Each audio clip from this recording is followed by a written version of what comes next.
All you Cycle Talk readers and listeners will know by now that I'm a big fan of the KTM 350 SXF and also the XC for that matter, which is the Enduro version.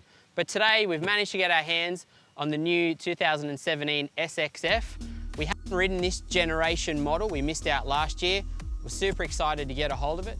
It's got air forks, fuel injection, traction control, and a whole lot of other neat features which makes it one of the most premium bikes you'll see on the showroom floor today.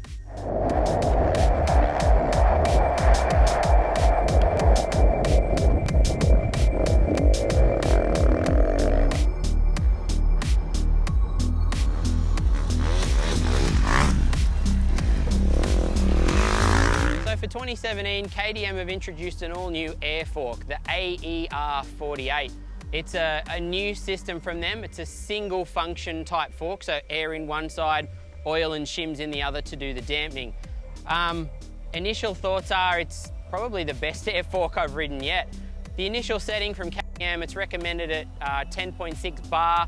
We dropped that back and spoke to the guys in the factory. They recommended about 9.2 to 9.6. We loved it at 9.2, it was great. The shock setting's pretty good straight out of the crate. We softened it a little bit again, but I'll attribute that a bit to the conditions today. It's hard, packed, scatty, and as you can see, it's the Australian summer, so we've got to make this thing a little bit softer and more pleasant to ride. But overall, the suspension for 2017 is greatly improved over previous KTMs.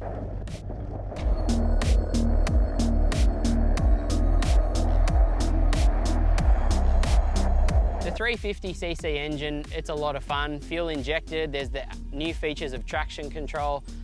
That works really well. It's got a couple of settings there, mild or aggressive.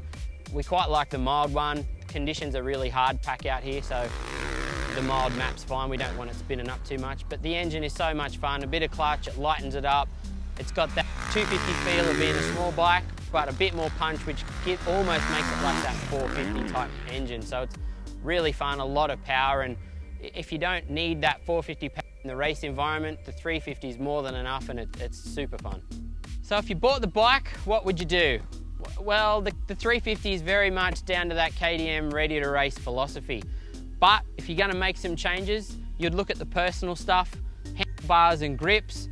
I prefer a little bit of a higher bar. The ODI grips are pretty good, but some new grips never hurts. So that's one thing you would do, and of course that's personal.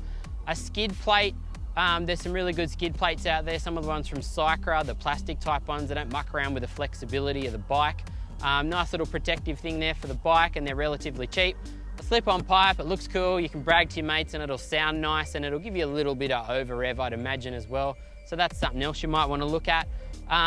Most importantly, if you've got the talent, work with it yourself, but if not, get a suspension tuner and get him to help you set the fork and the shock up. We did some work today and consulted with the guys in the race team.